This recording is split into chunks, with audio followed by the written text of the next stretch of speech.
Arkitek daripada Yang sama daripada Turki sendiri. Dia nak pergi lah Hayat Fikra tu je lah. Tapi dia memang kalau ikut situ tu memang sama.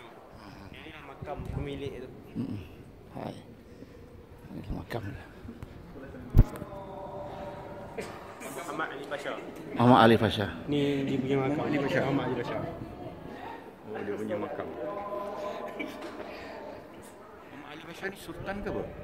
Sultan Muhammad Ali Pasha. Dia sini dia jadi macam bapak kemodenan lah. Dia pemerintah sini. Masa tu dia membangunkan Mesir. kira menteri Mesir lah tu. Menteri Mesir lah. Sebelum Salahuddin lagi kan? Selepas Salahuddin. Waktu zaman Osmaniyah lah. Oh, masa Dia yang ambil waktu tu. Okey. Maknanya kubur ni, masjid ni dibina selepas kubur. Selepas kubur.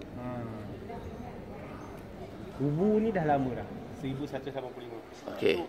Lepas tu kan baru zaman Osmaniyah. Waktu zaman Osmaniyah tu dia meminta Mesir dan dia membangunkan Mesir. Okey. Dari pemerintah Mesir dari Muhammad Ali Pasha dah. Muhammad Ali Pasha. Pasha. Okey.